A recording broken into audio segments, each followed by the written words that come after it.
is a lifestyle. Sports cards and we live now. Jeremy Lee in the building and every guest that you ever needed. Sports cards after hours keep the hobby heated. Updates, hobby talk like you never seen it. Sports cards live and none could ever beat it. Sports cards is a lifestyle.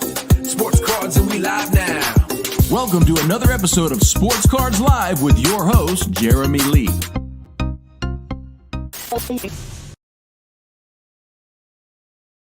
All right, everybody, welcome back to the PWCC Weekly Hockey Auction Ending Watch Party with myself, Jeremy Lee, Sports Cards Live, and Josh Madigan, the Hockey Cards Gongshow.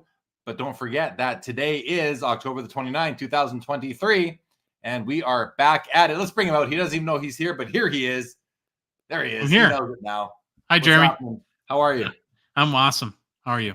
I'm good. I'm good. Thank you. I'm doing well. I'm just going to put up a quick Instagram post that we are live and invite people to come and join us. I'm going to tag you. I'm going to tag PWCC. And here we go. And post. You can reshare that if you want. Josh, let everyone know we are here. We are ready to go. Jake Dahl, what is going on? Good to see you as always. Josh, another really stacked week on the PWCC Hockey Weekly. Last week, I think it was somewhere between 90 and 100 of the items that, as I go through them and I look at which ones are we going to focus in on, last week was 90 to 100. In the weeks leading up, we were lucky to hit 30. Yeah. Back to back. This week, I've got 91 items starred, favorited, and ready to go. Listen to the Gong Show a couple days ago, the episode that you guys dropped, and you guys talked about some of the items. We're going to hit on them here again today. There's a Heritage Classic going on right now between my Flames and the Oilers, and I'm just going to check in on the score here. 3-2 Oilers, 15 minutes left in the third period. Both teams have been not performing too well so far this season, but it's still early. We're going to hold out some hope. But McDavid's back, which is great. Glad to see that his injury seemed to be shorter than expected. What's going on, Phil, the Loud Collector? Good to see you. Shannock 77. Good evening. You watched the outdoor game. Let us know. I've got the score on my phone, but I'm not watching it. Jerry, good to see you again. Welcome back. Hobby Champs, lots of great cards, but I bid more in last week's, more junk wax era this week. There's some good stuff this week, though. You'll see we're going to get into them. Andrew, welcome, Andrew, of course. Josh, what did you think of this auction when you first looked at it a few days ago or last week even? What's up, Todd McDonald? What's going on, pal? Really strong. And I was explaining to you before we started recording that each week we pick out a couple of vintage and modern cards to highlight. And especially on the vintage side, I really struggled this week narrowing it down to just a few. Because not only are there a lot of great cards, but there's some ones that we haven't seen real often. I don't think just in the PWCC Weekly, but really they don't come up for auction too often. And so I'm really excited to highlight some of those cards tonight. You want to give us a little tease preview which ones you're talking about? Well, I think, like I said, there's a Mike Gardner, OPG rookie, PSA 10. I don't know. I assume it's pretty rare because I don't remember seeing one in the last couple of years. And, again, not I'm not saying $100,000 cards, but just some great players that you don't, and some really awesome cards that you don't see very often. And so there's just a lot of them. There are a lot of them. We'll get to them for sure. Gary, good to see you. Thanks for joining us yet again. Hobby Champs. Nickelback dropped the ball by not wearing Canadian tuxedos for the Heritage Classic. If anyone doesn't know, Canadian tuxedo is all denim, right? Jeans, jean jacket. It's funny that people I've never, ever had that get up on in my whole life all at once, at least. But I went through a jean jacket. Did you go through a jean jacket phase in Minnesota at all in the 80s or 90s? Oh, yeah. We went through all the phases. The Genera hypercolor shirts. I remember those Zubas. That was a Minnesota. Did you guys have Zubas? I don't know. I don't know what that is. Okay, they were they were like the kind of like pajama pants, but they had crazy, almost like zebra stripes on them. That sort of thing. I was totally a kid at the lady parachute pants, neon biker shorts, all that stuff. Yeah, all of it. All late 80s, early 90s. All the good stuff. Well, yeah. So Connor McDavid, he's back playing. I saw that he had, I'm just going to see right now. So let's see. He had a point on a Bouchard goal, the Oilers' third goal of the night. And I kind of hope the Flames can do something here. But if they're not going to win it, actually, what surprised me today, Buffalo shut out Colorado 4-0. You don't see Colorado getting shut out very often, do you? Nope. And Minnesota, it's like every goal is Kaprizov, Zuccarello, and Eriksson Ek. But Eriksson Ek, is this a come-out year for Eriksson Ek? I don't know. I mean, he's been around for a long time now. I think it's kind of funny. There's a distinction we always struggle with on our show, in that some really good hockey players just do not have a lot of hobby relevance and never will. The kind of middle six kind of forward that maybe get you 28, 32 goals a year, and just kind of not enough production or personality or flair to their game to make them real hobby relevant, but guys that you would want on your team for sure. Right. And I just think he's one of those guys, but Kaprizov's been terrible. These last 3 games are the worst he's ever played. Rossi, Boldy, I'm seeing, these guys are hitting the score sheet here and there. So Minnesota looks all right. They didn't win today, but they're looking better than my Flames anyway. But let's get into it. Let's bring up the auction. We're going to start with basically in chronological order, as we usually do. And the first item that I found interesting was this 1880. Listen, I don't know much about this, but let's take a peek at it. It's called the 1880, the buffered litho child with hockey stick VGX4 with a mark on it. And I looked for the mark, and I got to be honest, I didn't really notice it. It didn't seem like much. I just think this is a cool image. Use oak leaf soap. So what I did learn, because I did check out some other platforms to see kind of what else was on here, like what other copies of this card were out there. And I found that this image has been used, or was used, in the 1880s by various companies to sell their products. So it must have been licensed to whatever company wanted to put it out as a advertisement and then put their unique verbiage on the back. In this case, it was used to sell soap. I saw another one. I think it was used to sell, I can't remember, like knives or typewriters or something totally different than soap. Before we continue, I do want to bring up Laura's comment here. Hi, all. Prayers to all in sport regarding Adam Johnson's passing.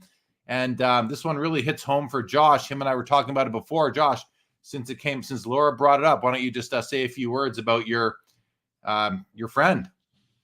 Yeah, so I'm from Hibbing, Minnesota originally, and that's where Adam's family lives. And Adam grew up and played for Hibbing High School hockey, and then on to Duluth Bulldogs. He's quite a bit younger than I am, and I have most of my family is still in Hibbing, and my brother is still there. My brother is quite a bit younger, and so he knows Adam and his brother very well. But just a really nice family, of course, and a very small community that Hibbing is, and so it's quite a big shock. But I'm sure the one nice thing about a small town is, I was talking to my mom today, is that the community will rally around the family and help them get through it. Yeah, what a shocker that is. Complete tragedy, on ice tragedy, and heart goes out to the family and the community for sure. That's a tough one. Okay, so this lithograph would have been licensed to various companies. I just think it's a cool piece, and it's 1880. We don't see, like, my oldest piece in my collection is 1888. It's a similar sized piece that was also similarly licensed to different companies. But this is interesting, and it's sitting at $220. Then we're going to fast forward now to 3 cards from the 1911 C55 series, the Ed Oatman in a PSA 2 holder. But this looks really nice from here. We'll take a closer look at it right now and just kind of see. This is again a PSA 2, but look at that top half. Sure, there's a bit of surface loss there on the corner, but who cares? You come down, centering not perfect, but pretty good. The bottom right corner, same thing as the top, same thing down here, a little bit of surface loss, but a really nice card overall for a 2. That seems to be a high eye appeal card, in my opinion. We got the Fred Lake. This is a PSA 3, another case of a C55 that just looks really nice for the grade. Now, there's probably issues on the back of these cards, and we'll take the risk and open them up and have a look. And then finally, the Jack... Oh, what did I just do there? Finally, the Jack Marshall PSA 5. And this one, yeah, very, very nice. 5's a great grade for any C55 series card. But I want to open up... Let's open this card up all the way and just take a quick look at the back and see if there is truly... a bunch of paper loss. Oh, the back looks good. This is a great card. This is a 2. There must be a crease or something we're not seeing because this is a really, really nice copy overall. Josh, what are your thoughts on the C55s and the 1880 litho? The quality of the printing in the 1880 litho is really impressive. The colors look fantastic. And gosh, it's 143 years old at this point. That's just incredible to think about. So yeah, to me, it's like a novelty piece, but doesn't get much cooler than that. And then I would think that the C55s, to any serious set collector that is just trying to get the best copies that they can at an affordable price, that here's 3 really good options to look at tonight. Yeah, definitely. None of these players are, key to the set, but they're just all really nice for the grades. And I would recommend them to somebody who's looking to do that C55 set. These 3 would fit in quite nicely. Moving along, 1951 Parkers. We have five of them to consider here. The Doug Harvey PSA 8, super high grade. Doug Harvey, the best defenseman of his time. It goes kind of Eddie Shore, Doug Harvey, Bobby Orr, and kind of as far as passing the torch for the key defenseman in the league. We've got the Harry Lumley PSA 8 as well, with the above average eye appeal designation from PWCC. Card looks just gorgeous. The centering looks to be absolutely perfect, whereas the Doug Harvey is centered a bit off center to the right, which you can see, but I love the color of this card. I love the toning, the solid black background. Let's open it up. It's an 8. Let's open this thing up. We're going to close down those C55s and look at this. Perfect background on the 8. Centering, while not perfect, is not bad. Corners, edges, all very nice. A wonderful card overall. The Lumley, like that centering is just dead on. Gorgeous card. I don't disagree with the grade, nor do I disagree with PWCC's above average eye appeal, because it's got perfect eye appeal. Continuing on, Doug Bentley. This is a PSA 8 as well. I got to be honest, though, I've always thought this was like the absolute ugliest card in the series because of this cloud of snow. Basically, he's putting on the brakes on the ice and he's shooting all the snow up into the air. And that's what that is supposed to be. But it kind of blinds out like 20% of the card. And I just think it's not a pretty looking card, but it's a PSA 8. Grade seems to be appropriate. It's in the slab on a tilt. The card does not have any tilt that I can see. The centering it's like perfect side to side, maybe situated a little bit high on the card itself, but overall a great card. And then Bill Mosienko. The Bill Mosienko, again, this is just a collection of high grade 51 Parkies, and this is a 7.5. Another great copy. Like if you're working on a high grade 51 Parker set, all these cards, all 4 of these are for you, I would say. 5 of them, the Del Vecchio as well. Let's open up the Alex Del Vecchio, another Hall of Famer. Same thing. Beautiful centering side to side, a slightly to the right, slightly high, corners, edges, color, all wonderful, I would say.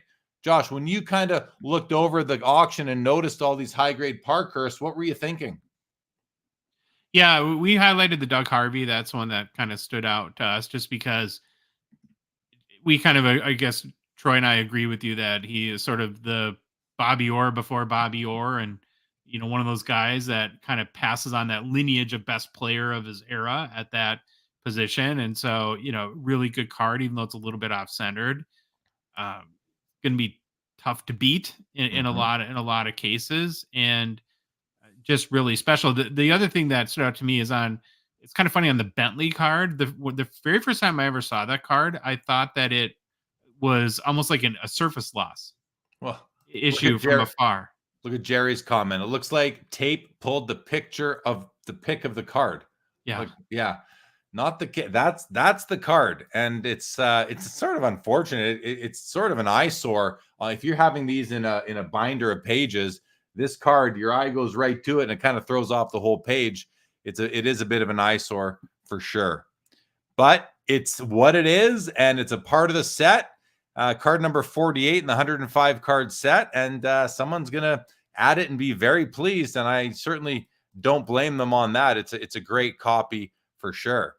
Continuing on, let's skip ahead. Hey, Jeremy, I think Jacob Dahl has a kind of a good question about the parkies in the chat from 51. Yeah, it is a great question. He asks, why do some of the 51s have board type backgrounds and some don't? Well, it's not just the 51s. The 52s have the same thing, and I don't know why. Some cards have backgrounds and some cards just have like a splash of paint back there. The Gordie Howe, for example, is just a yellow background, whereas other cards, the Terry Sawchuk, is a beautifully detailed background of the rink and the crowd.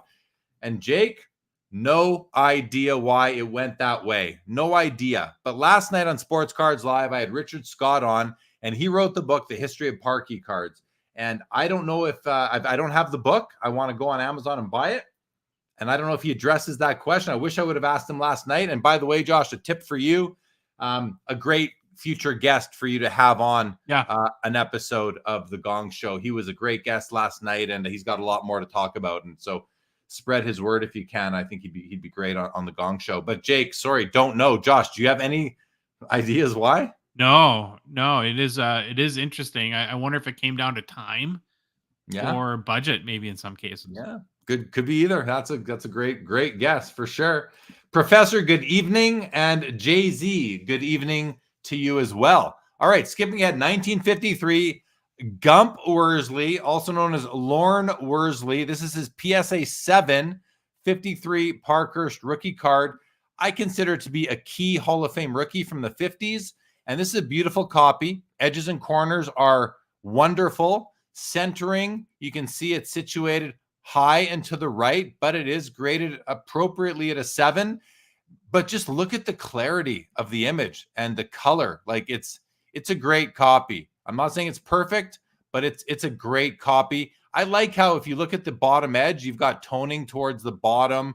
I like that. It's showing its age a little bit in terms of that toning. But those edges and corners are just very, very strong.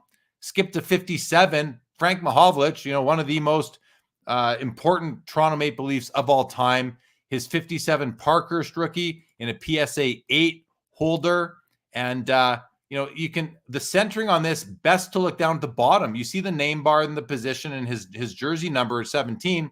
But look at the border between the edge of the red and the card on each side, and you can see that this card is definitely about a 65-35 as far as centering goes, side to side. Top to bottom looks really good, but overall, like this card's from 1957.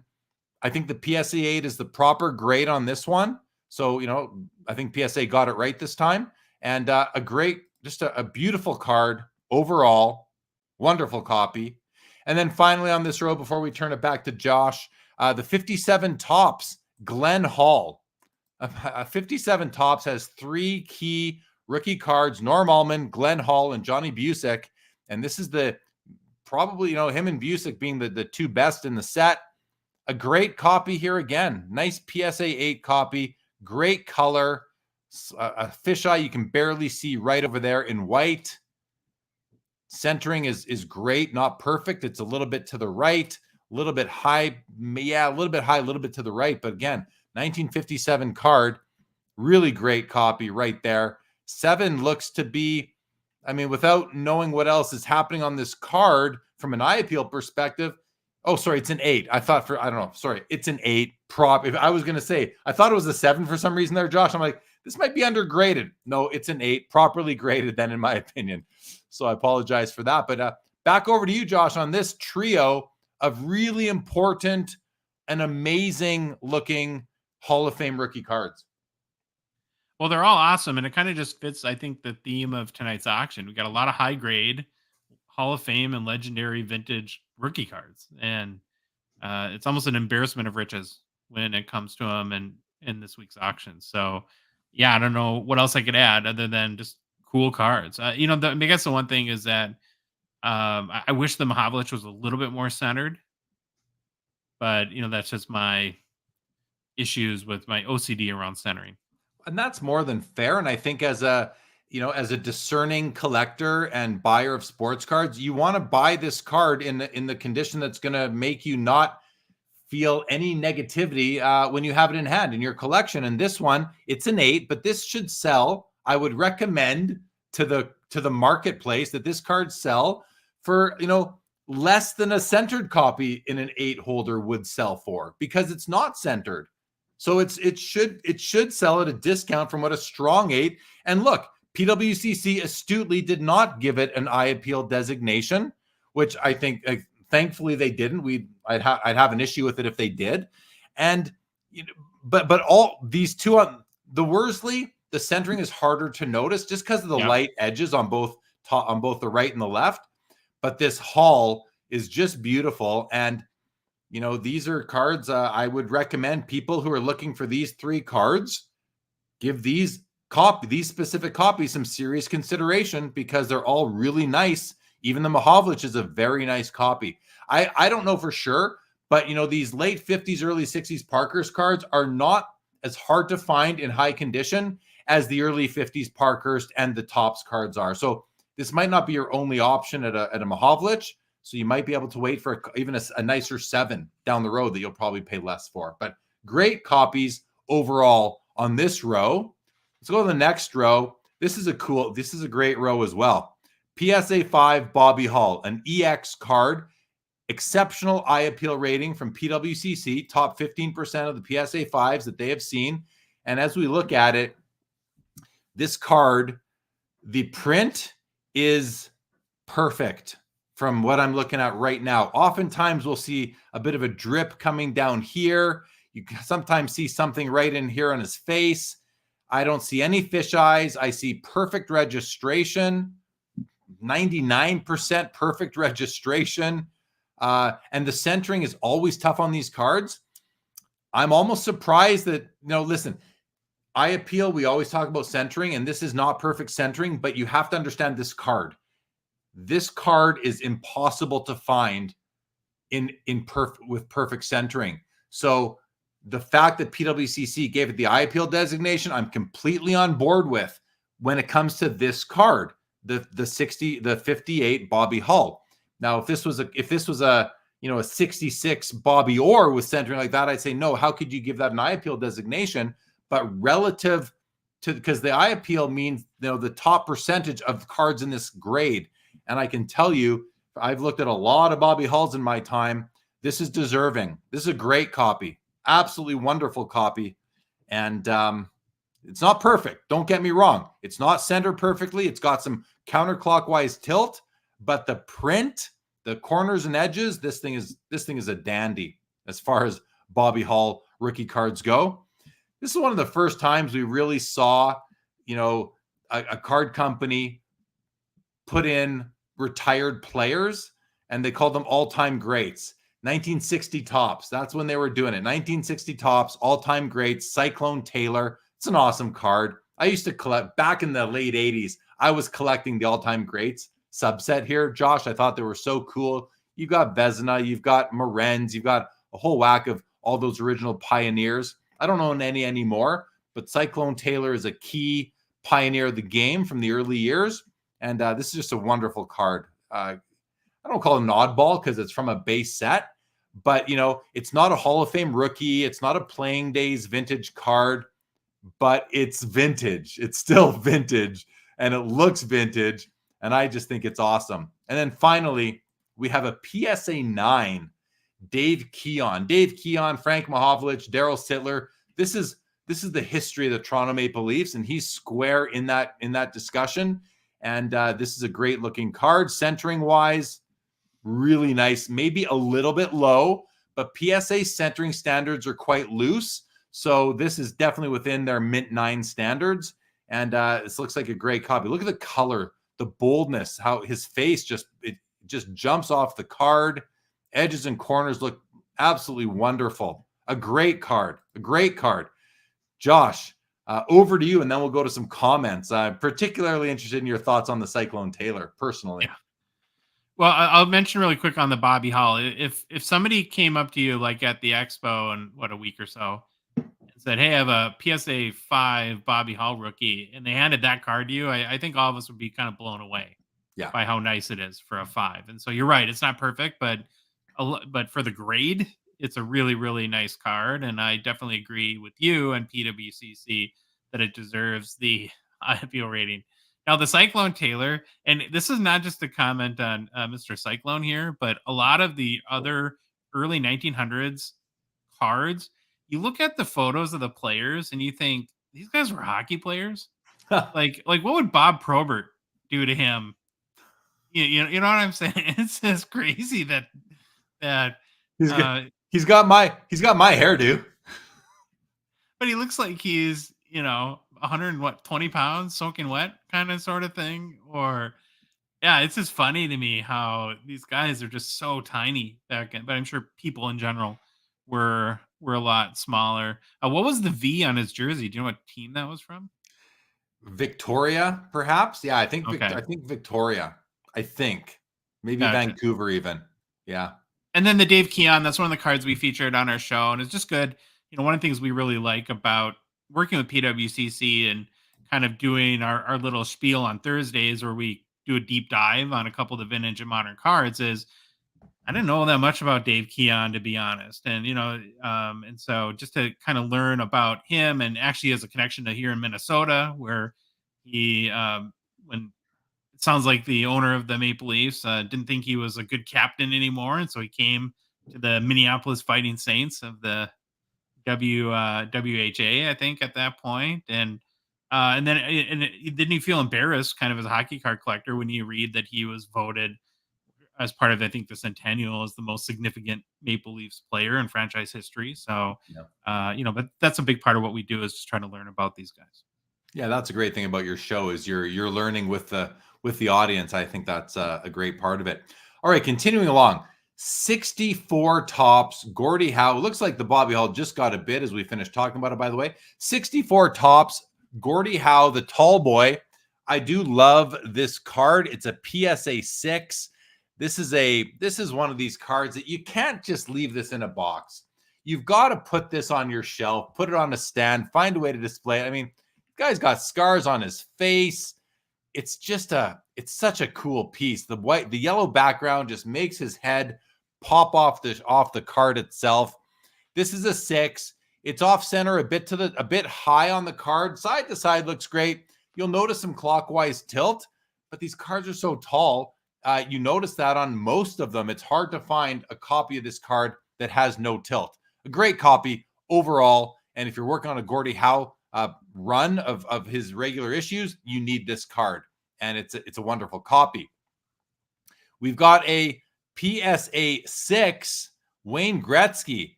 And I don't know why it's falling in between 64 and 65 here, but this is where it's showing up right now. So we'll look at it now. It's a PSA 6. Now this thing is way off centered, as you can see. Doesn't mean it's not a 6. I mean, again, centering requirements are pretty loose on the PSA grading scale. And this one is, this has to be what, like 75-25 type, but maybe even a little bit. We're maybe 80-20. But I have to bring your attention to this oil drop, you guys, which is a sign of the registration. And it is now the yellow plate is shifted to the right, but the magenta is bang on. It's absolutely perfect. And it's really, when you scroll out, it's really what you see. You don't notice the yellow as much in the oil drop. It is a beautiful oil drop, except for the yellow plate, which I do have to say that again, because it is a part of the quality of the print. But look at the legs. You're seeing some shadow coming off both of his legs, and that's a function of that yellow plate being a little bit situated to the right. We're seeing no issue where the black borders line up against the blue and the white. And if you've seen me do this before, and this card is void of any of those issues, which is a wonderful thing. Scrolling up, you do notice the rough cut on all 4 edges. Bit of a softer corner down here, bit of a softer corner down here. Edges have that nice O-Pee-Chee rough cut. Corner issue up over here, and a bit of an issue over here on the black border. You guys see what I'm talking about right there? The word Edmonton, very strong. 1 light fisheye right there on the downstroke of the N. And the word Oilers is basically a little bit low, a hair lower than the word Edmonton, but not too bad. But again, so what I'm basically getting at, guys, is this is a really nice 6, but for centering. But for the centering. This is a really nice 6. And even though it's really nice, those corners do concern me. I might feel that this is slightly overgraded because of the corners and the centering, but like it's a 5.5 at worst, and I don't really have a problem with it being a 6. I think it's maybe just a weaker 6, but it's still very nice in many ways. Josh, let's just stop on this one for a second, and what do you think about this card? Yeah, I'm just looking up really quick. So, one of the things I think we talked about, like with the Bobby Hull and being the PWCC E or exceptional IPO rating in the top 15%. And I made this comment before, but I've learned this from you, Jeremy, that there's 1,645 1979 OPG Wayne Gretzky PSA 6s. So you're going to have a huge spectrum of quality and condition within those 1,600 different cards. And so I think if this is a card you're looking at, or you just have to compare it to other 6s and price it accordingly where you think it falls in that spectrum. And this is, as I've learned more and more, especially about vintage and this card in particular, you can't buy a Wayne Gretzky rookie just solely based on the grade. It doesn't work that way. No, do not ever do that.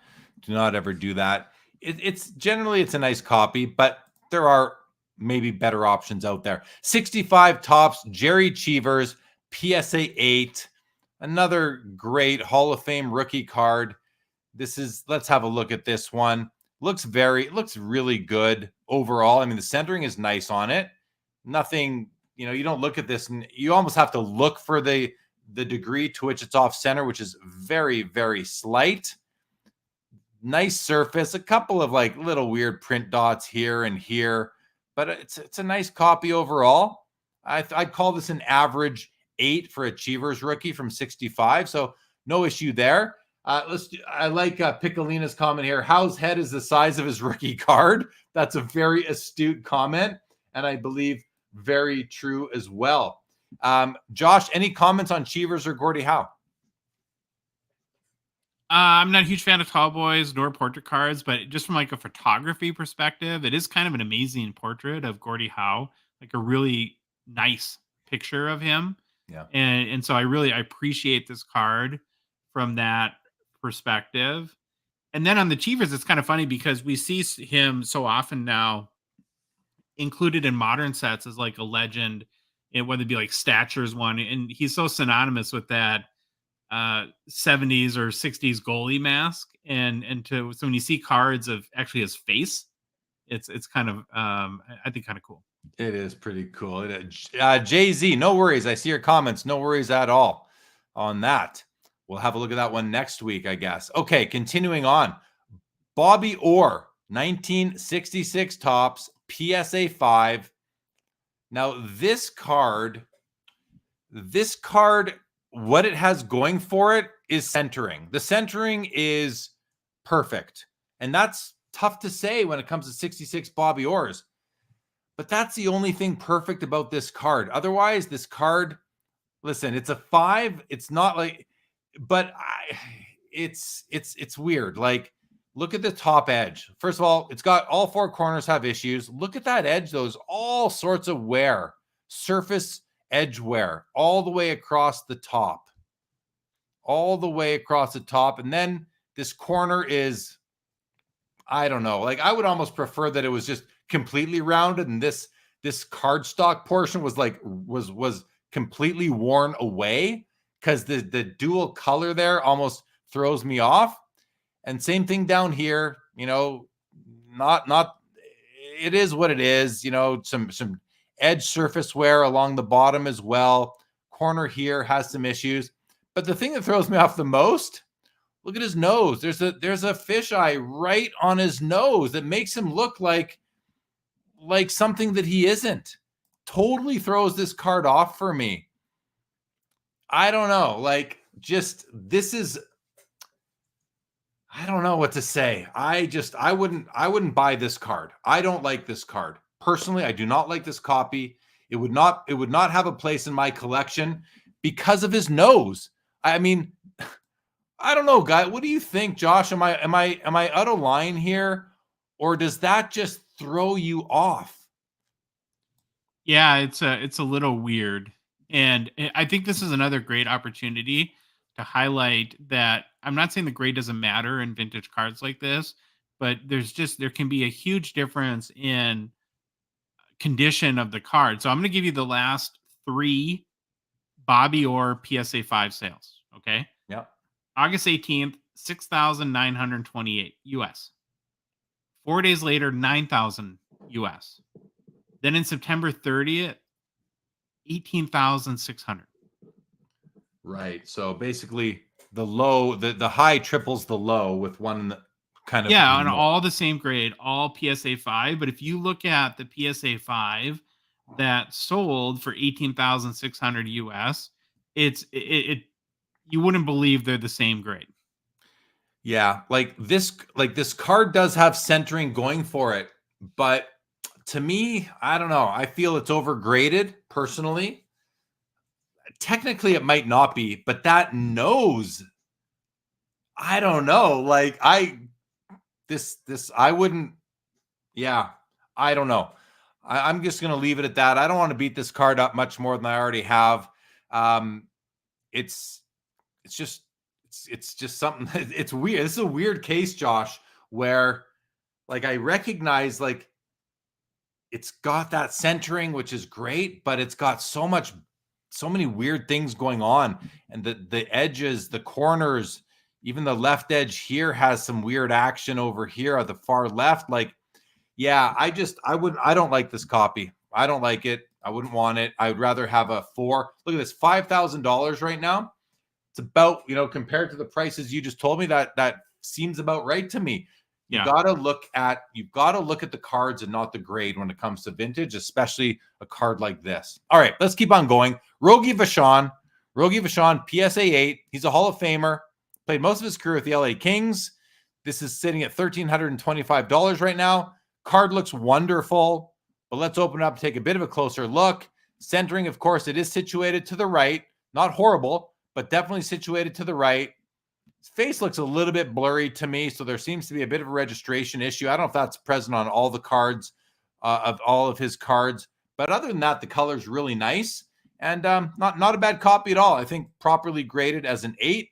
And then finally on this row, the PSA 7, Gilbert Perreault, one of the toughest cards to find centered of all Hall of Fame rookies. And this one, as you can see, is off-centered to the right, probably about a 65-35 centering split there. And, some fisheyes up over here, but maybe that's some surface wear even up there. But a nice card overall. This is a nice 7. I don't have an issue with the grade on that one. Josh, any thoughts on Perreault and Vachon? Not really, no. Just like I said, just cool. I mean, I just have the Vachon card. When I see this card, I think, how heavy were those pads? Because they look like they weighed about 600 pounds. They do. They look dense. Piccolina says it looks like a nose ring on the Bobby Orr. Yeah, it does. It does. It's not a flattering copy for Bobby. We've got the 1970 O-Pee-Chee, Daryl Sittler, PSA 8, a key Hall of Fame rookie from the 70s. Marcel Dion, PSA 8, 1971. PWC is giving it the above average eye appeal. So let's take a look and give our thoughts on that. So when I look at this card, and I always assess centering on the middle of the sides here, right here versus right here, and it looks centered on the edges of the ovals, but then you look up the card and there's something off. Like, look at the centering here. Yeah. I think what's going on, I'm not certain, is that tilt? What is that? But the top of the card, I'm going to have to say, I don't know about this eye appeal rating, the above average. I mean, at least it's not higher than the A, which is their lowest. But to me, I don't know if I agree with that. But let's just look at the rest of the card. Edges and corners are awesome. So I'm going to give him that. Surface, I don't see any fish eyes at all. Slight, you can sort of, do you guys see right here where the blue is coming into the bottom of the R? That's a registration issue right there. That's a bit of a printing flaw. You don't have it so bad on this side. And again, I don't know if it's on every copy or not. If it is, you excuse it. It's not happening down over here. So maybe it's on every copy, but it's the top centering of the word Red Wings that's like 90-10 centering up there. But yeah, on the mid look part at his last name too, Jeremy. Look at the registration of Dion. Yeah, the yellow plate is situated low. You can see that. Yeah, thanks for pointing that out, Josh. Back to centering, you're basically like, maybe it's 80-20, 85-15 on the top, but at the sides, it's like 52-48, which is really good. So is it tilted? I don't know. This is a wonky copy. I don't think I would have. I don't agree with the PWCC eye appeal rating on this card. I certainly would not pay a premium for this copy, and I wouldn't advise to pay a premium for this copy based on that eye appeal designation. All right, and then Larry Robinson, PSA 8 rookie card, 1973. And not the prettiest year, but a tough year for condition. And this has the rough cut. Corners are okay, but not. I mean, that corner right there. This is overgraded, you guys. This is overgraded. This is an 8. This is a 7. I would say this is a 7. Realistically, PSA gave it an 8. Maybe they rushed this particular copy through the process. I don't know, but if you can get if you're okay with buying a 7 or a 7.5 and an 8 holder, you're probably not going to pay 8 prices for this. I don't think. Big fisheye right here as well, almost like an extra O rolled off the line and is sitting up there. It's almost as big as the other O. That's an eyesore right there. So yeah, this is a 7 at best, in my opinion. $400. Look at these cards, you guys, before you buy them. Look at them. Listen to what me and Josh are saying about them. Ask your friends, ask people for advice, and that sort of thing. Josh, listen, I don't like being hard on cards, but I also need to be honest and give my authentic feelings on these things. So, Josh, was I out of line on either of these in your opinion? And the same question to the chat, you guys. Jay-Z, you know your stuff. Am I out of line on the condition assessment of the Dion and the Robinson? We'll start with you though, Josh, of course. I don't know if you're out of line is the word, but so there's something that was, as you were talking, that was bugging me about this card is because at first I was just like you thinking it has to be a tilt, but then I'm looking at the picture of Marcel and he's straight up and down, right? And so I actually, while you've been talking, Jeremy, I've been looking on Card Ladder and at the top sales, and I think that the Red Wings was off center when the card was produced because even the PSA 10 copy that sold has the exact same issue. Okay, well, that's interesting. I'm going to go look at my copy right now and I can't remember what it looks like off the top of my head. And here it is. Yeah, mine's an 8.5. And it's got the same thing going on as you. Yeah, I'll just do a quick little spotlight on my frame here for everybody. So you can see right there. Yeah. Right. It's also off centered to the left there. And if it was not as much as the one on not as much as this copy here, though, as I bring myself not as much as this copy, though. It has to do with the centering, though, because look again at your card. If your card was more centered, the R and the red would be more to the left. Yeah, I think you're right. I think that is the way the card is, which is just a design flaw, in which case I kind of need to take back what I said about not agreeing with the eye appeal rating, because you have to look at all of them to know how it ranks against the rest of them. And in this case, it looks like PWCC knew more about the rest of the copies of it than myself. So I'm glad you looked at that, Josh. Set me straight. I definitely don't want to mislead or be overly harsh when I shouldn't be. So thank you for that. Jay-Z says, maybe there are new collectors listening and they need some input. Not every 8 looks the same, etc. And the prices should reflect that. Yeah, that makes sense. Appreciate that, Jay-Z. Says that I accurately described the condition, but I wasn't aware that most of the, if not all the Dions look that way. Okay, let's continue. Let's continue as I close up some windows. We go to page 2. We are in extended bidding, everybody, and we've got 14 minutes until the windows start tightening up. 3 cards from 74 O-Pee-Chee, one of my favorite sets from the 70s. Just think it's cool. We got the Lanny McDonald PSA 9 tough card. Look at the price. We got the PSA 9 Steve Shutt over 1,000, and the Bob Gainey. All 3 Hall of Famers, important cards from the set. A great opportunity to pick these up. Josh, I mean, we don't need to look in on them. Again, you guys, the centering looks great on all 3 of them from this angle. Don't think there's much to pick on these. Josh, what do you think about these 3, though? Do you like the 74 series? Oh, I love the design. It's definitely one of my favorites. And I'm going to sound like a broken record, but it's just very repetitive of this whole auction. You've got Hall of Famer after Hall of Famer and their rookie cards and PSA 8 and 9 grades that, it's kind of a who's who of the Hall of Fame this week.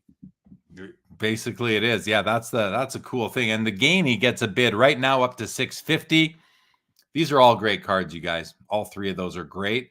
We have a trio of 78s now. We got the Mike Bossy, PSA 9, tough card to find centered. And by the way, 74s are all tough to find centered, like the Borje Salming, really tough as well, which I thought was in the auction. Maybe it's coming up later. But Mike Bossy, Doug Wilson, one of the 4 main rookies from the set, along with Dave Taylor and Bernie Federko, and of course, Mike Bossy. And then you got the Bobby Orr Final Playing Days card, the special edition in a PSA card number 100, which Topps and O-Pee-Chee tended to give Bobby Orr card number 100 for several years in the 70s at $60. Not a tough card to find. This one's got counterclockwise tilt, quite severe, as you can see. The Doug Wilson looks really good, really nice. And the Bossy, this is a great copy of the Bossy. Again, the Bossy is really tough to find centered. And let's just take a quick zoom in on this one, because I'm wondering, why wouldn't this even be a 10? Like, the top edge is like perfect for a 10. The top corners are 10 quality. Right and left edge, 10 quality. This is a 10 quality card. I don't know why. Now, I'm not looking at the back, so look for yourself. But front, based on the front alone, and look, I recognize this thing is not perfectly centered side to side, but PSA 10 allows 60-40 centering on the front, you guys. This is not worse than 60-40, I don't think. So this is a really nice card. You might find better centered 9s, but are they going to come with edges and corners like this one? I don't. And the color is just vibrant. It's a great copy. Absolutely great copy. $1,000 right now seems cheap to me.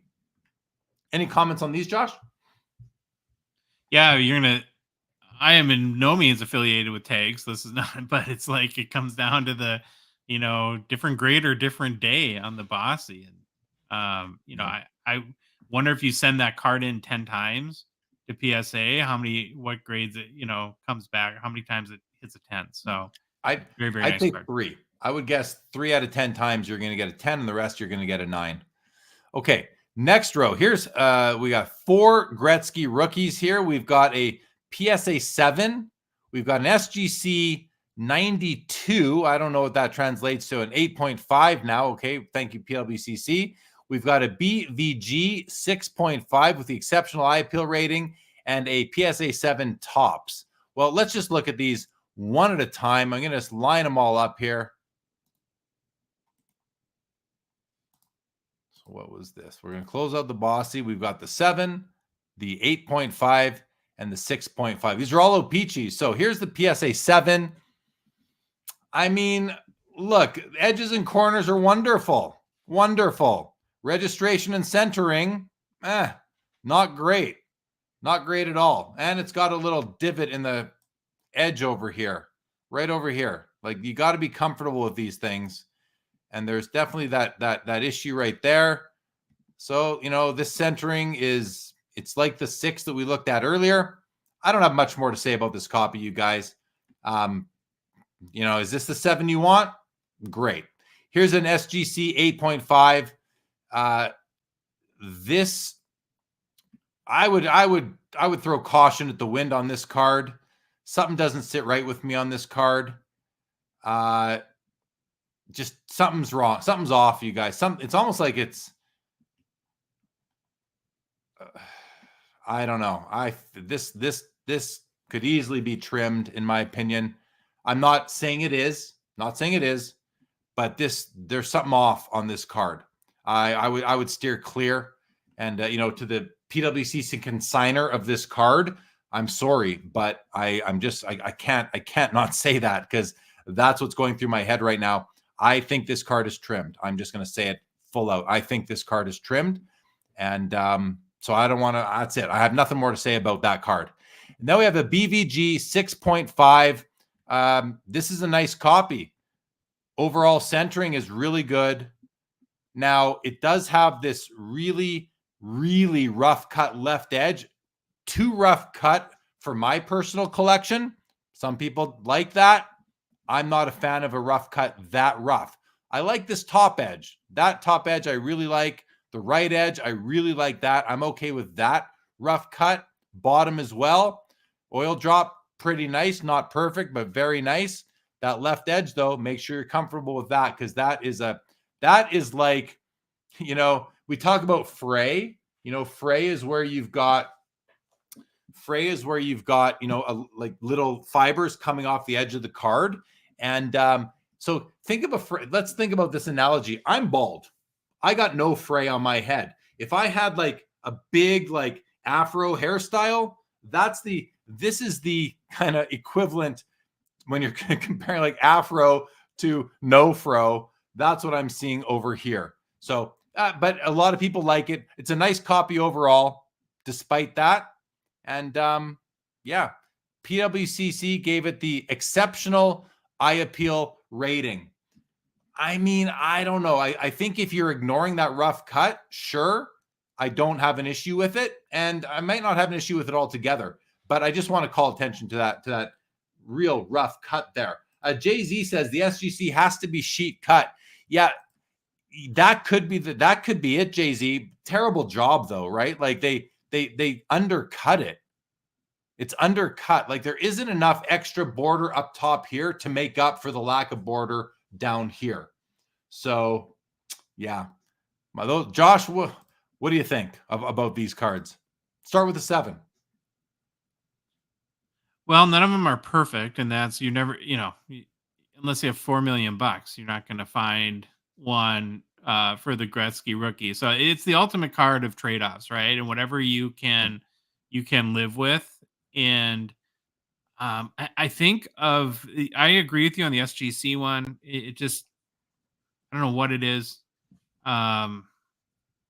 It's just too clean for, when you see a bunch of these and you see the rough cut, not even to the degree that's in the 6.5, it just looks weird. It's like you would think it's a Topps card if somebody was covering the label or something like that. So it just doesn't feel like an authentic OPG. And the other thing though about this is the magenta plate was running out of ink. Like this is a real light copy of the word Oilers here. The oil drop is very light compared to this copy and even this copy. It's just, it's a weird copy. It doesn't look right to me. I'm not saying it's counterfeited. I don't think it's a counterfeit card. It just doesn't look right for a couple of reasons. But if I had to pick, I'd probably take the 6.5. Yeah, I hear you. Daniel here makes the comment that one of the 2 PSA 10 Gretzky rookies has the ugly rough. I don't know if it's that ugly though, Dan. I don't think it's that bad. I don't want to say ugly. That prominent. I don't think it's that prominent, but as you say, I know it doesn't affect the grade, but I don't like it either. I like rough cut to an extent, but there's too much of a good thing there in some cases. And to me, this is too much of a good thing, but I'm not saying it's overgraded. And I'm even not going to say that the eye appeal ranking is wrong. It depends what criteria you're using. Okay, we've got the PSA 7 Topps copy right here, which, take a look if you're interested in it.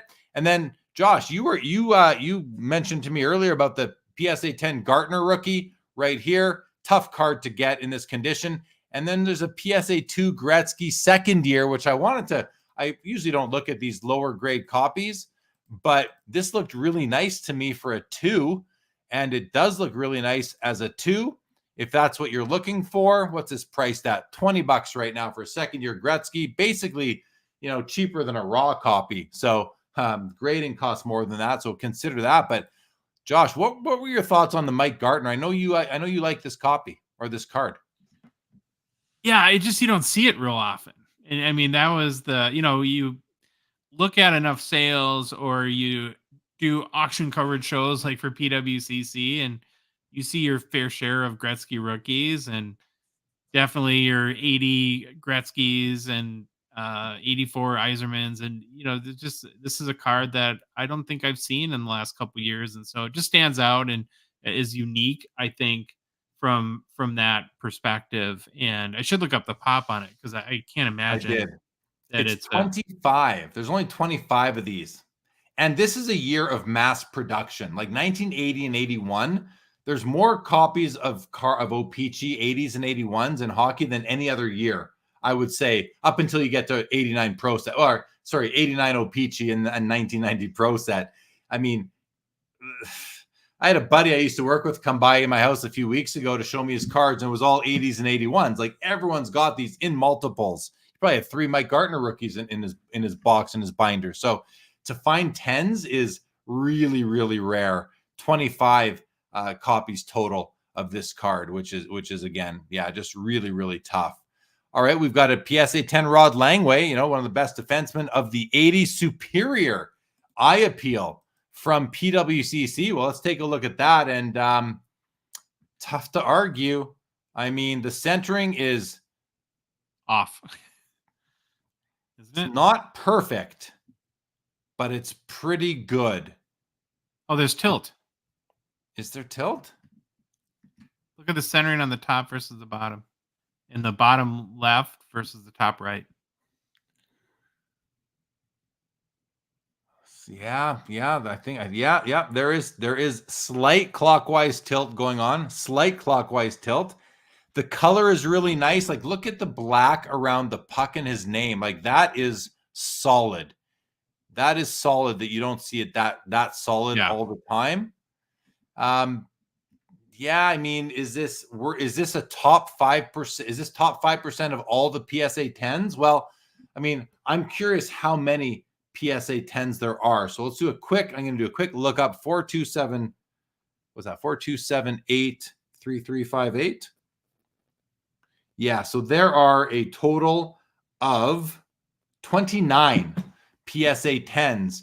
So what's 5% of 30 is what? Is like, this is the top 2 copies in PSA 10 holders. That might be true. I don't know. But that tilt does cause me a little bit of pause on that one. We have PSA 9 Kevin Lowe rookie at $90 and a PSA 10 Larry Murphy. Again, another one of those cards where there's just a ton of these produced and not a lot of gem mint 10s. The population on this one is, and it's important because there's just so many these cards. They're like every kid in Canada has 1 or 2 of these. 26, only 26 PSA 10s of this copy. Now I feel like it's sitting a little bit high. This border's a little narrower than I would expect, but then I look at the bottom and maybe it's not. Maybe it's really well centered. I'm not exactly sure, but just, proceed as you wish on these ones. Anything to add on this row, Josh?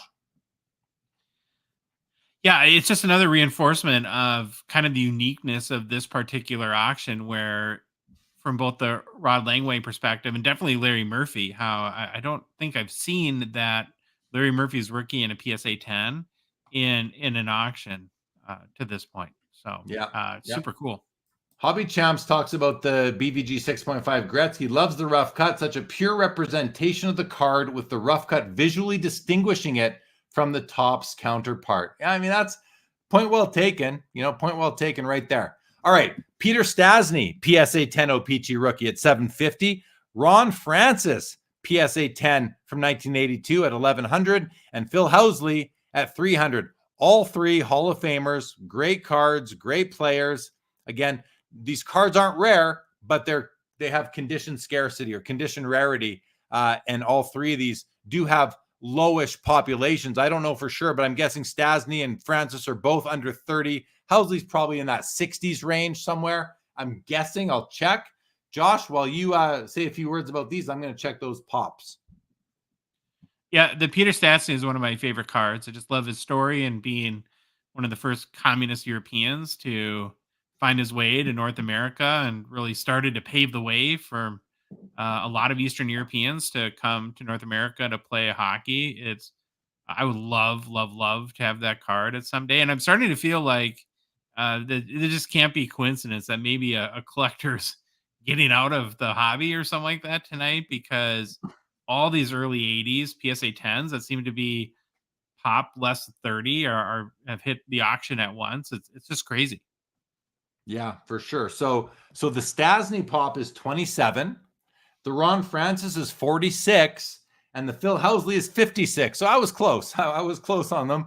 Not too bad. Chris Macri says, "Move along. I'm winning the Francis." Good luck, Chris. Hope you win it, buddy. Hope you win it. All right, Steve Larmer featuring Steve Ludzig, PSA 10, 1983 O-Pee-Chee rookie at $86. The Bernie Nichols PSA 10 just went up to $105. And the Scott Stevens PSA 10 rookie at $330. Again, lending more to what you were saying, Josh, that maybe someone's getting out of their PSA 10 O-Pee-Chee 80s rookie cards. But, three great cards here. I believe all three are Hall of Famers.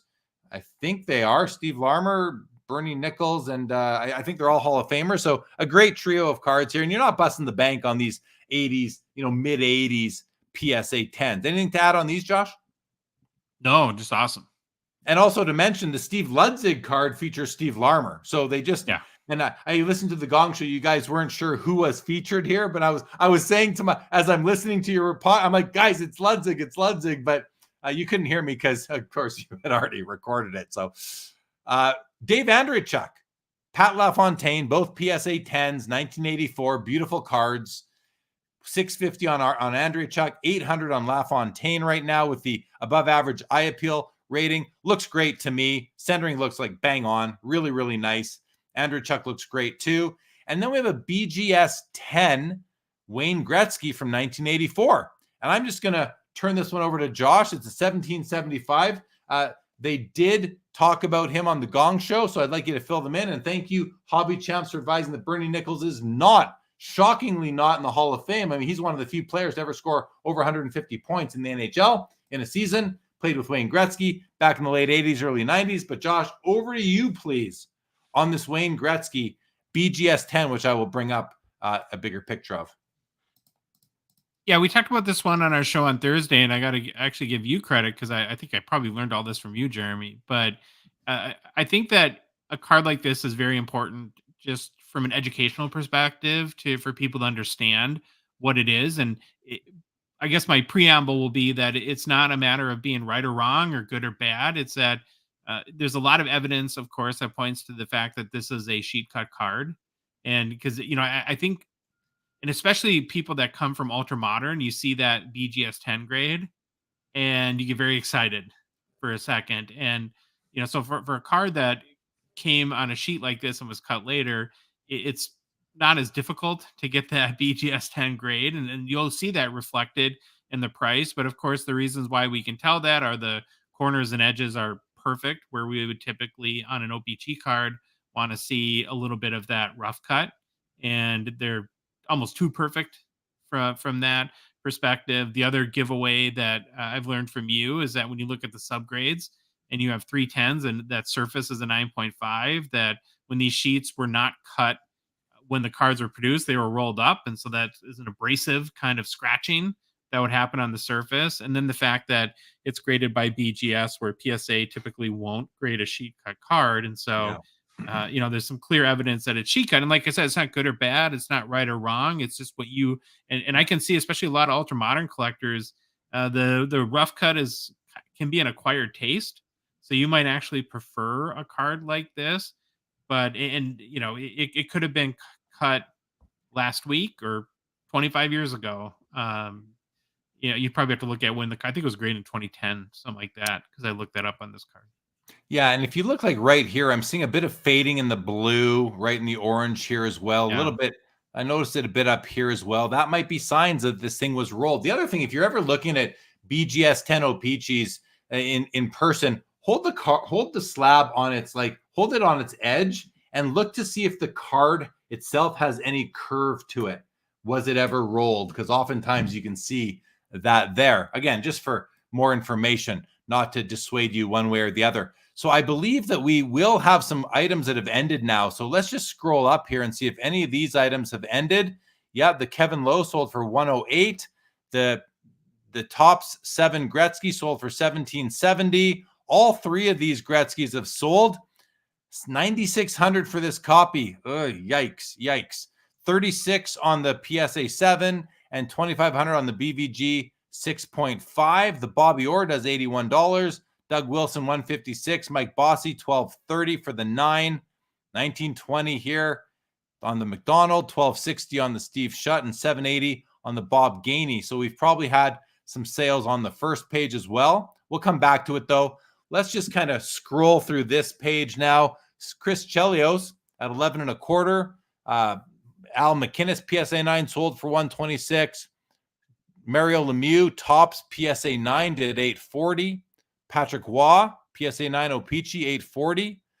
Adam Oates PSA 10 is still going at $420, while the Brett Hull PSA 9 O-Pee-Chee does $186. $456 on a PSA 10 Joe Sakic, $42 on a Makarov, $37 on a Larionov. Fetisov does $31. Mark Recchi $24.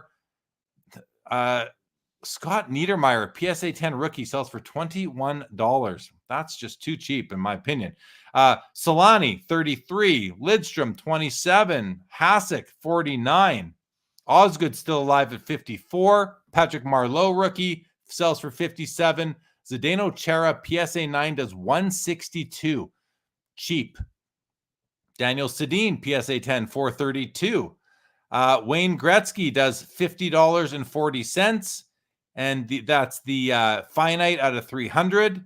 That I believe that was actually my card that wasn't paid for a couple weeks ago and then sells tonight. And then this Gretzky Authentic buybacks is at 210 and still going. Duncan Keith, 135. Ovechkin's Ultimate Rookie Auto, beautiful card, is at 4,100 and still going. And that's a beautiful card, by the way. Crosby, Young Guns, PSA 10s at 19 1/4. Josh, anything I've just run through that you'd like to speak on? Boy, that Gretzky buybacks, $200 for Gretzky Auto? Yeah. Wow. Not sold yet. The card is graded authentic. The autograph is a 10. It's somewhat hard. It's one of those autographs on a foil background. Not easy to see. Hand numbered out of 500. It's a big number it's a big number for a buyback auto, but it came out in 2000. So back then it wasn't as big of a number as it is today. Card, it's graded authentic. It looks to have, it's got a corner issue there. It's got some scratches on it over here. Yeah, it's not the nicest Gretzky auto that's out there and available. Crosby Young Gun gets a bid up to $19.50. Let's go to the last page. So the Lundqvist PSA 10 is sitting at $185. This Crosby rookie year jersey auto, numbered out of 35, is only at $900. That's criminally low, I feel. Kopitar Young Gun PSA 10 sells for $312. Seems like a good deal. Patrick Kane Hot Prospects rookie sells for $468. Auto numbered out of, I think these are out of 199 right there. The Taves Ultimate rookie auto sells for $372. Crosby Cup Chirography autograph out of 50 does $312. Gretzky auto sells for $492. Gretzky Mario Duel still alive at $16.50. 15 copies produced. Barkov Young Gun does $108. Draisaitl Young Gun PSA 10 still at $600. McDavid SPX Tribute Rookie sells for $13.20, and his PSA 9 Young Gun does $870. His PSA 10 does $26.40. His Premier RPA out of $199 does $43.20, and a Sebastian Aho PSA 10 Young Gun sells for $77. McDavid Jambalaya $1,200 and running at being a PSA 10 holder. 2 Cole Caulfield PSA 10s both do $312. And then I just love these NHL Passages cards. These are nicer in person than they look here. In a PSA 9 holder sells for $31. That's just a cool looking card. I want to see what it was going to sell for. Josh, any comments on this page before we go back to page 1 and see what's been selling? Yeah, there's 2 cards I want to comment. The first one is on the Gretzky Lemieux dual auto. So we spent a lot of time talking about this card. And in my opinion, this is a really special card. It's from the 1987 Canada Cup. It commemorates it. And what I think is really cool is a couple things. Number one, they're both in the same image. So how many times do you see a dual auto card of anyone? It's usually little headshots that are by the autograph, especially if there's more than 2 or they're 2 separate images of the players. And the other thing that I found in researching this card that I thought was really significant is it commemorates the only time in international play where they appeared in the same line together. And so I just think the whole concept behind the card is really cool. And I love when Upper Deck does stuff like this. And of course, it's very limited out of, out of 15, I think, or something like that. And you got the gold ink autos. You got the Oli Lefsa auto, if anyone's been a listener to watch our show for a little bit. And again, to me, cards like this feel like a part of history as much as just a sports card. And so I'm a big fan of this card. I'm really glad you brought us back to this card, because you're right. This is a great piece. It's a great collectible. It is. You got like you said, they're both fully in the image. It's an action shot, not just headshots, just to get them on a card together. Gold ink autos. The autos are perfect. It says right on the card where the picture is from. The 87 Canada Cup, Hamilton, Ontario. I remember watching this game. Well, the Canada Cup and the gold medal winning game. I remember I remember watching it in my living room. Unbelievable card. So yeah, really, really good call out. Was there another one that you want to look at? The other one I want to talk about really quickly is the McDavid Jambalaya. And this is just, if anyone listens to the Gong Show or probably heard me on here, as these inserts are getting more and more repeated, I'm a big fan of firsts. And so I love Jambalaya cards. I'm a little sad or annoyed that, especially for guys like McDavid or Ovechkin or Crosby, they're getting printed, it seems like, all over the place right now, and which I think is hurting the value overall of them. But this is the one. If you want a McDavid Jambalaya, this is the base set. It's his first Jambalaya card. It's a pop 3. There is an e-pack achievement where he's, I think, in an orange jersey. To me, that's much less desirable. And so I see this as if you are a fan of the Jambalaya insert or think that it's important, that this is a pretty significant one of those cards. I agree with all that. I completely agree with all that. Right down to, there's like, I'm now, for my own collecting, it's the first Jambalaya of a player. 2015 forward. I do like multiple Jambalayas from 08, 09, 12, 13. I'm okay with those for myself. I just like the looks.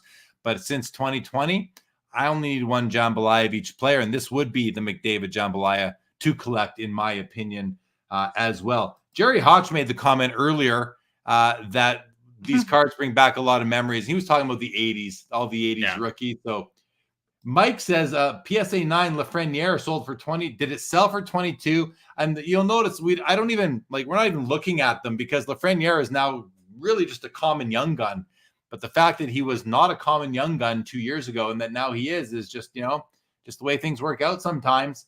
Hobby Champ says, I won your Spectrum Gretzky, Jeremy. I'm always in on any playing days Gretzky out of 300 or less. Great price, in my opinion. Sorry.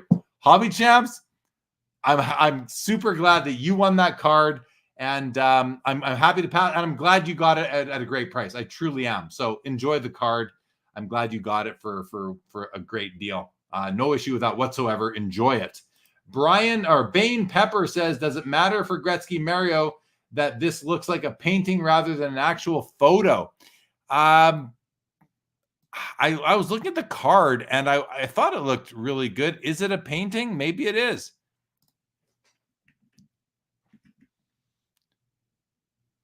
I don't know. Yeah, I guess it. Yeah. You can tell in the background. This is definitely a painting. Does that matter to me? No, I don't think it does. It's a painting of a photo, I'm assuming. Yeah. As long as it's a painting of an original photo, I don't have an issue with that.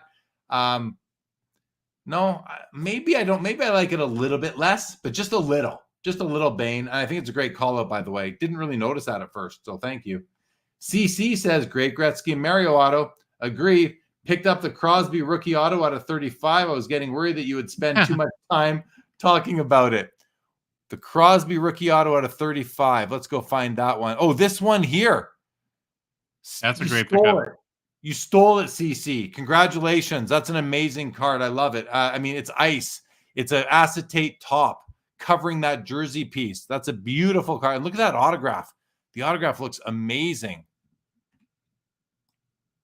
A little bit weak right in that area there, but other than that, that's just a great looking card. The ice cards are just frozen fabrics, beautiful. Yeah, like a mem auto rookie card of Sidney Crosby for $1,000.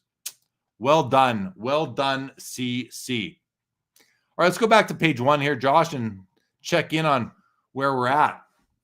So the litho. This litho from 1880 is at $330.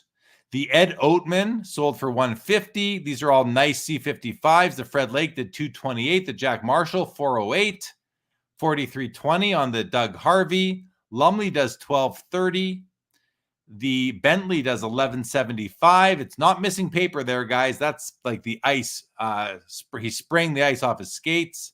Mosienko does $492. Del Vecchio $16.80 for the PSA 8. The Worsley $720. The Mahovlich almost $4,000 for the PSA 8, and the Glenn Hall does $1,800 for the PSA 8. The beautiful PSA 5 Bobby Hull does $46.80. The Cyclone Taylor $126, and the PSA 9 Dave Keon sells for $3,840. Beautiful Gordie Howe Tallboy $480. Gretzky PSA 6 $2,100. The Cheevers PSA 8 does $810. The Bobby Orr that I had big issues with seems to have gotten one more bid, maybe one or two more bids, ended up selling for $6,300.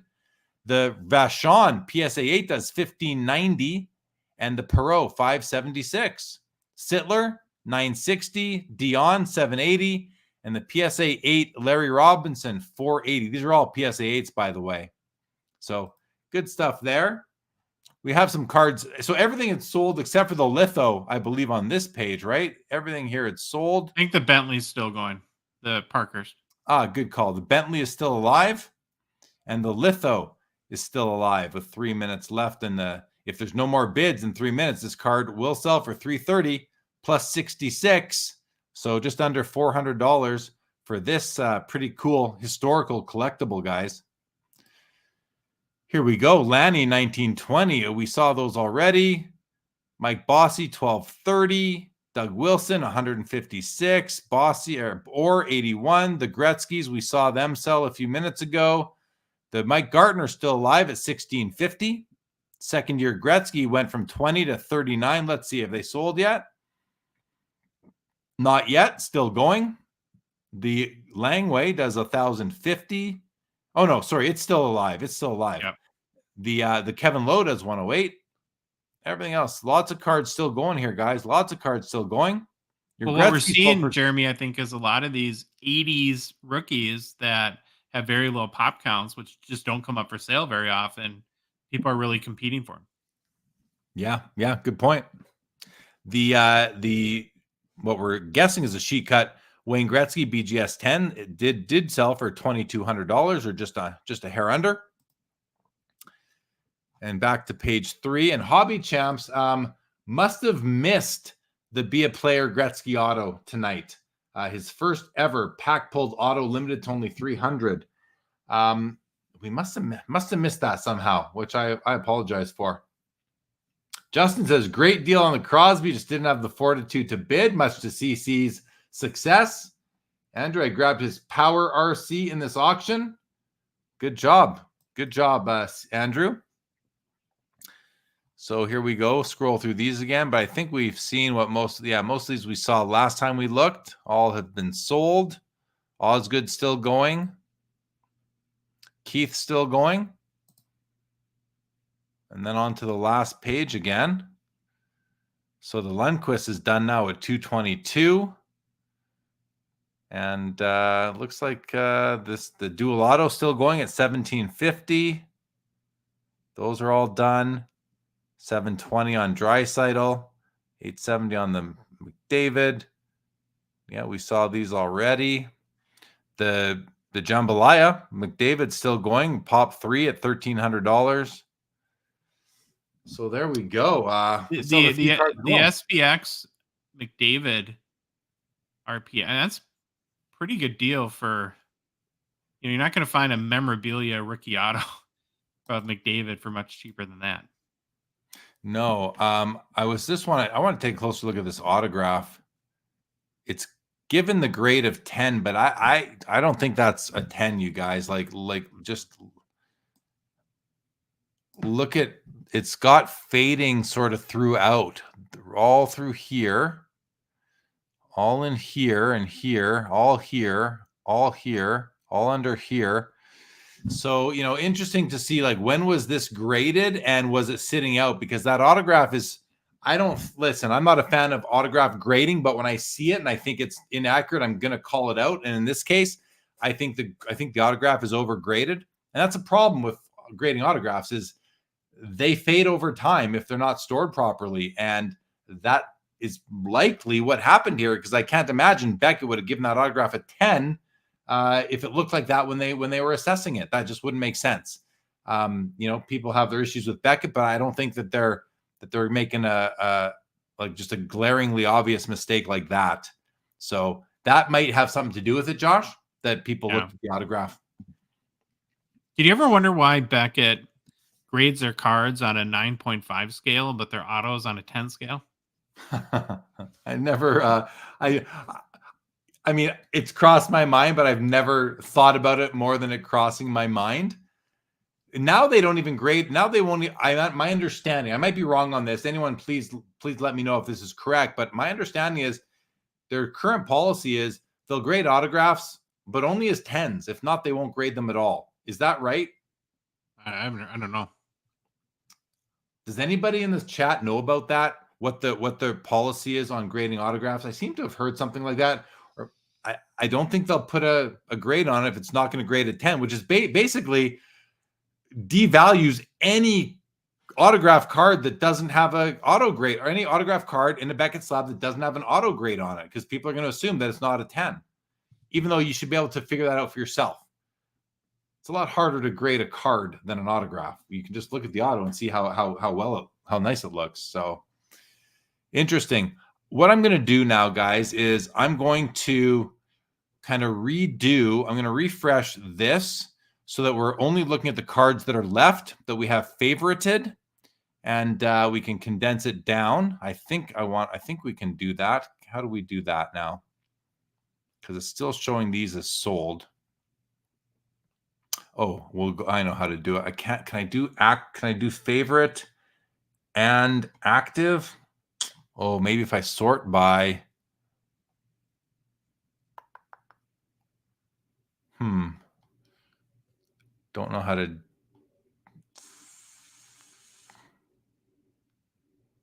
Latest sale date, maybe? I think if I'm still in favorites, because we're still in favorites, and we're still showing 91 of them. Oh, yeah, sale date might be. All the sold ones are at the bottom here. So I believe that the only cards left are these 6, 7, 8. Okay. If I go through here, let's just go through here. So everything here is sold, it looks like. Yeah, I think that did the trick kind of inadvertently, but I do think we have 2 there, 3, 4, 5, 6. Yeah, that must have done the trick. Everything else is sold on this page. Yeah. So this is what's left, guys. Still alive. The Gretzky Lemieux Dual Auto, the PSA 10, Mike Gartner. Look at the Jambalaya. It's up to 1550. Last we saw just a few seconds ago was 1300, Josh. So that's had a few bids. Yeah. The Francis is still going at 1450. The Stasny, your favorite vintage, at 12 and a quarter. The LaFontaine's at 11 and a quarter. The Andreychuk at 1075, and the Steve Larmer featuring Steve Ludzig is at $110. Okay, comments coming through. Let's go have a look at them. Pino says that's correct. Thank you, Pino.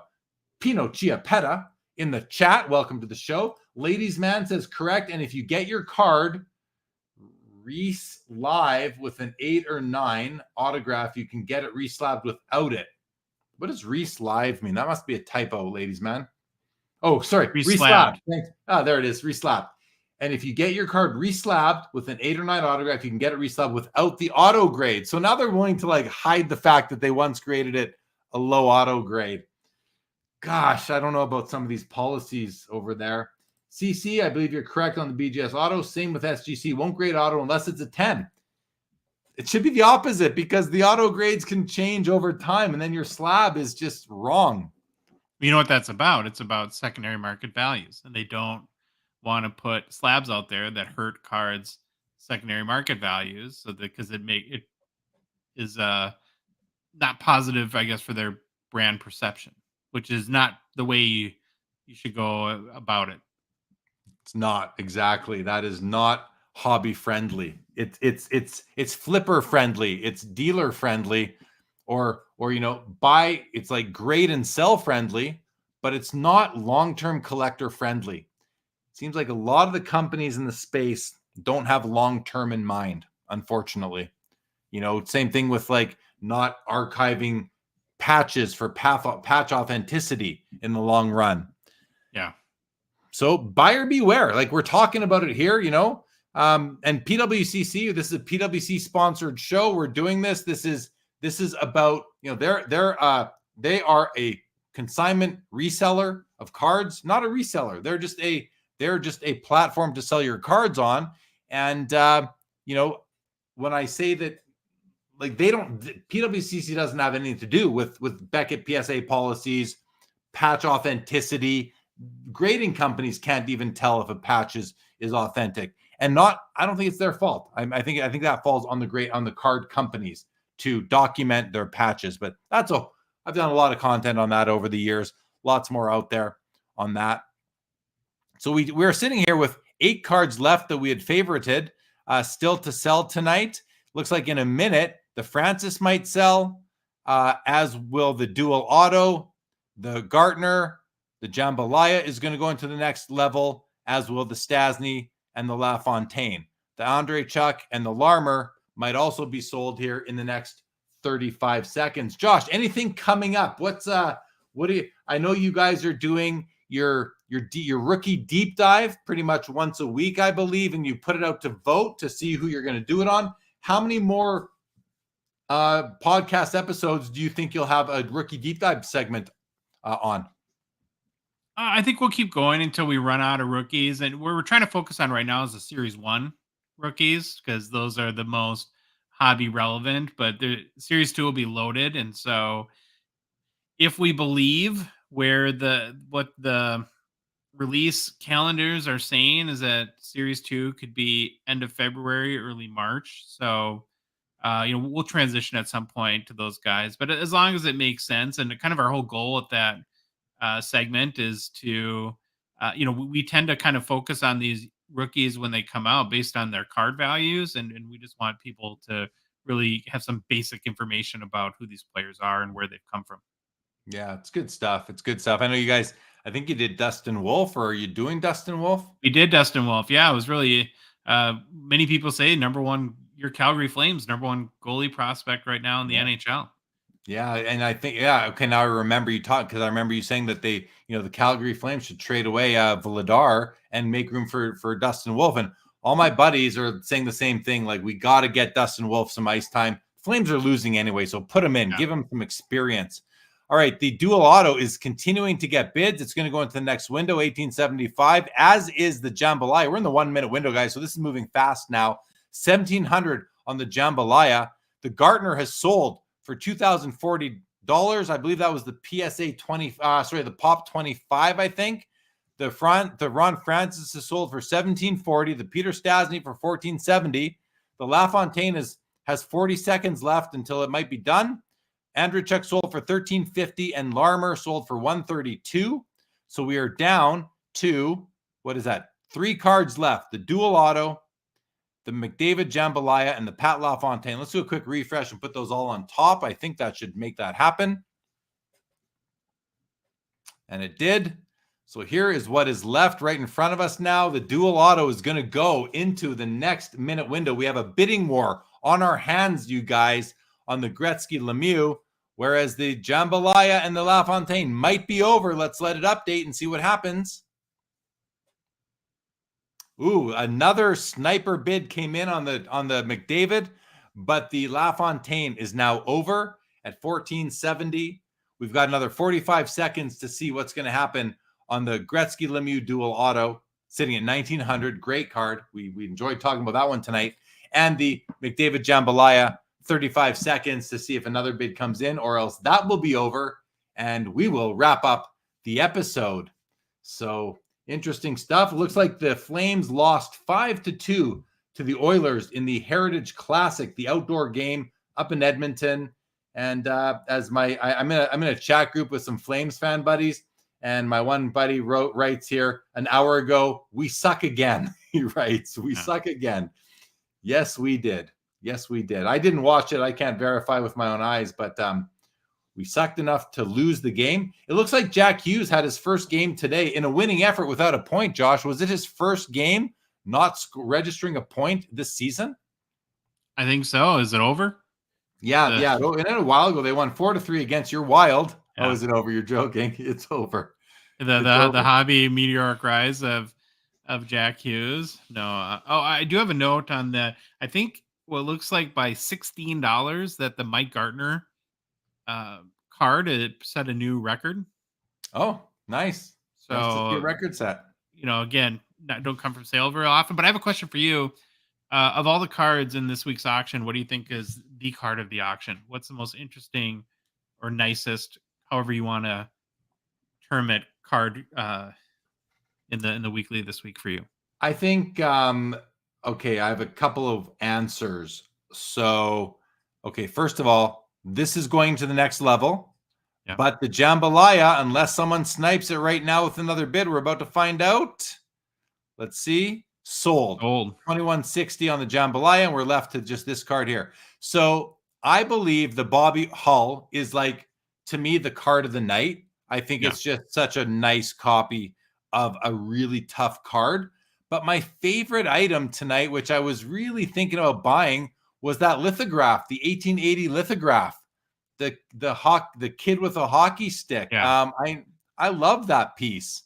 And I don't know where to find it. Right. Oh, I know where to find it. Right over here.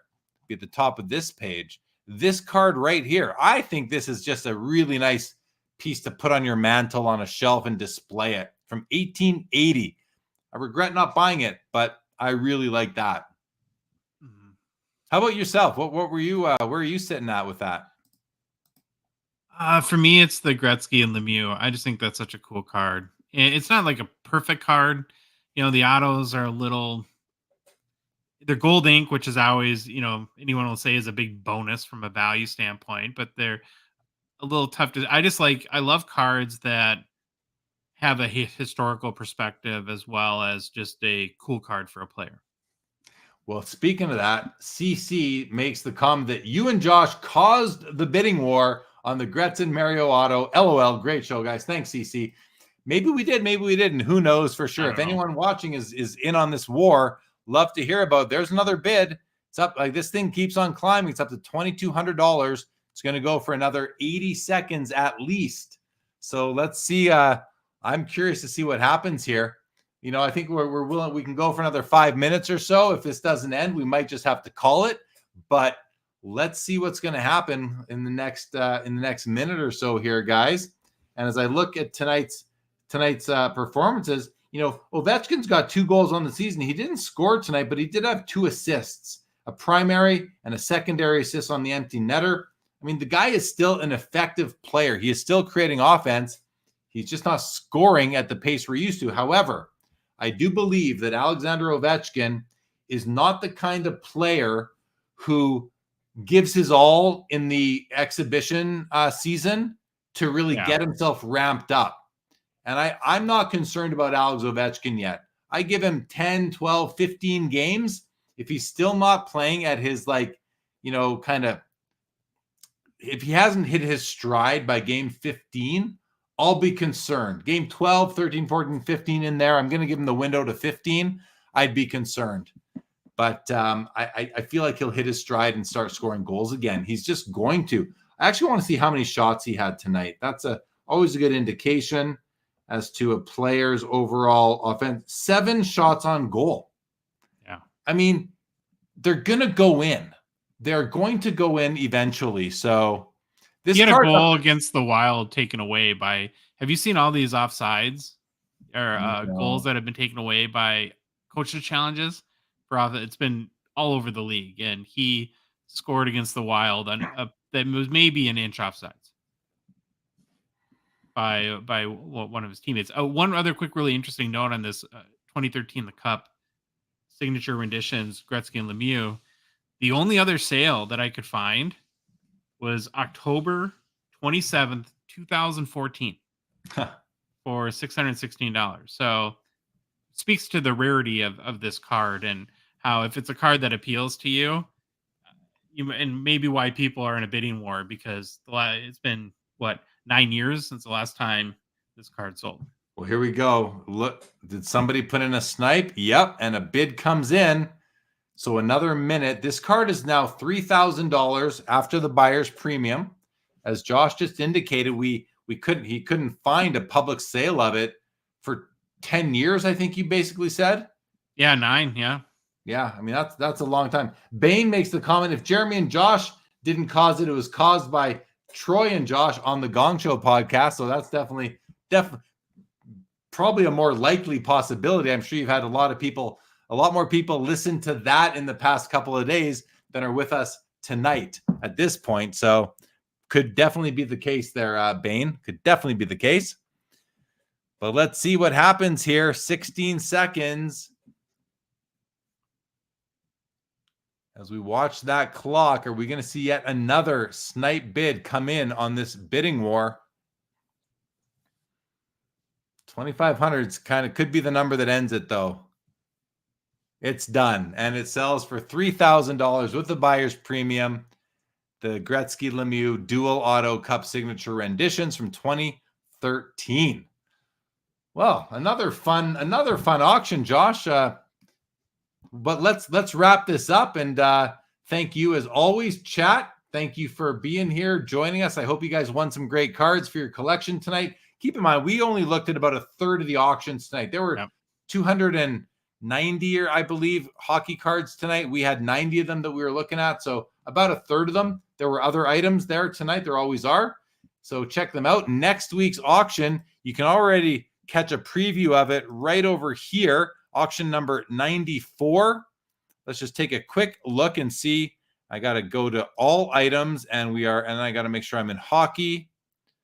Let's see here, 99.41. But if we could just condense it down to the hockey section, 162 items. Oh, look at that Bobby Hull rookie. Beautiful SGC 7. Wow. Very nice PSA 8. Gretzky. I think this is the one that Jay-Z was saying he had an issue with the registration. And yeah, you can see the oil drop is pretty high, blurry face. We'll look at this more next week, though. Not a terrible copy. by any. Oh, look at the Beliveau. Nice Beliveau rookie. Nice Tim Oh, we got another. Oh, we got more nice cards next week, Josh. I believe this is probably sorted by highest price now, so that's why we're seeing all the best stuff at the top here. But yeah, we're gonna have some more cards to look at next week. Thank you, Gary. Appreciate that very much. Thank you for being here. Josh, anything you'd like to leave the viewers with? Nope. Really cool cards. I had a good time. Learned a lot, like usual. And so another great way to spend Sunday night. Thank you. Expo guy. Expo is really starting in a week and a half.